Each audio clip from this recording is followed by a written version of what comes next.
Good afternoon. We are extremely pleased that you are here. It really is co-creating at its best. Are you glad to be here? Are you knowing what you're wanting? Do you like how your desires continue to evolve?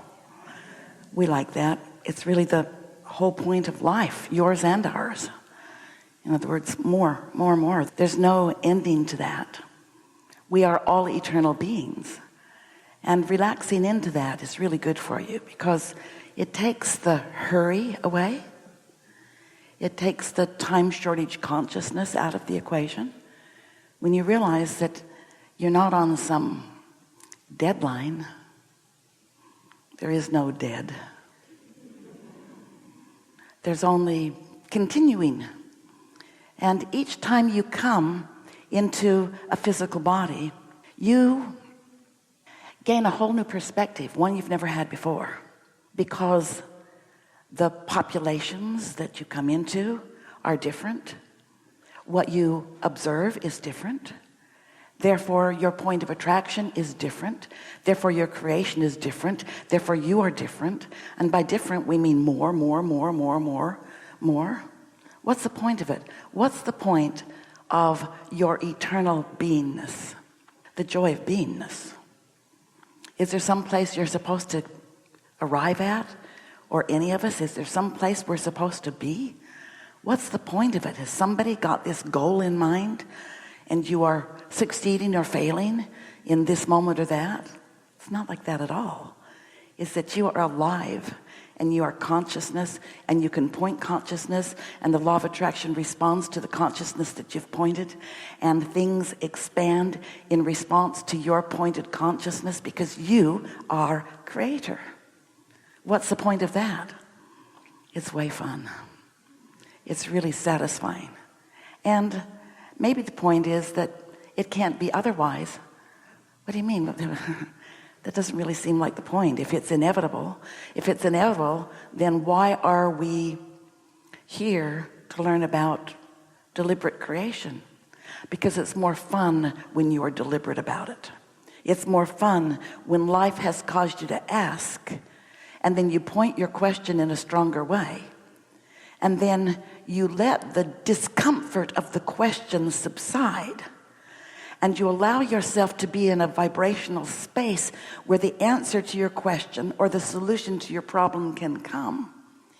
And if you have deliberately acknowledged your question or your problem, and then you get to witness the unfolding of the answer or the solution, that is so satisfying to creators.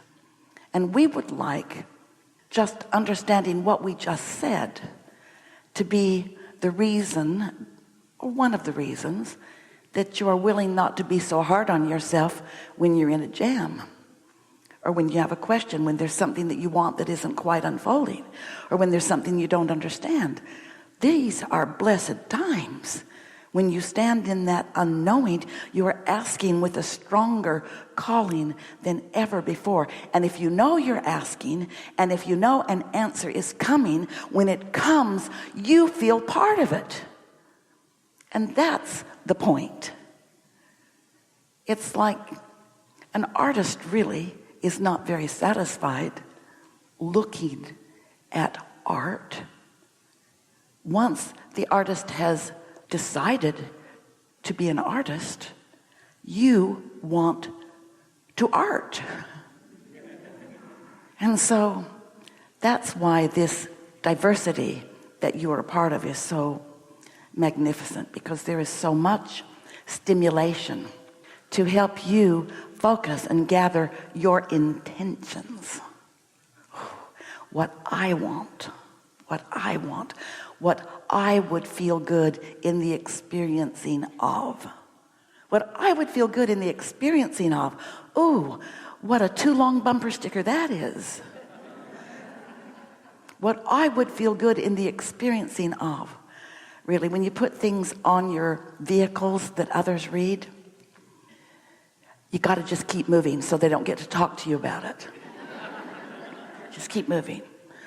Jerry and Esther's buses. They had 4 of them over a period of 12 years. And all of the buses said, life is supposed to be fun. And one day, they were in an RV park in Albuquerque, New Mexico. And they towed a car behind these 45-foot buses.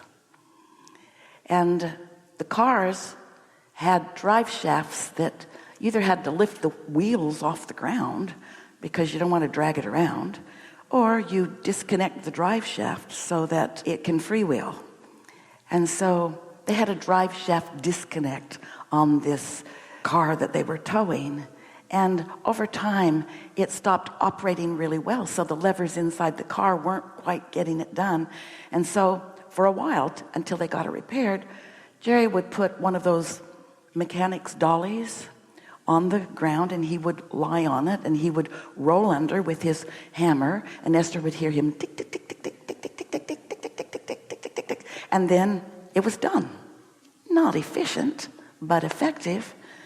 And one day he's under there, tick, tick, tick, tick, tick, tick, and Esther's standing out there like the surgeon's assistant, scalpel. And the man was standing next to her for quite a long time. And she said hello, and he said hello. He didn't come to talk to Esther. He wanted to talk to whoever was under there. And when Jerry rolled back out into the sunlight, the man said, "Is it still fun?" He just couldn't wait to mock Jerry. Life is supposed to be fun. Well, is it? How about now? How about now? Life is supposed to be fun. It's supposed to be interesting. It's supposed to be fun. It's supposed to be stimulating. It's supposed to be what you make it to be, which is what makes it fun and interesting and satisfying and stimulating. It's not much fun to watch others create, but it is so much fun to co-create with them.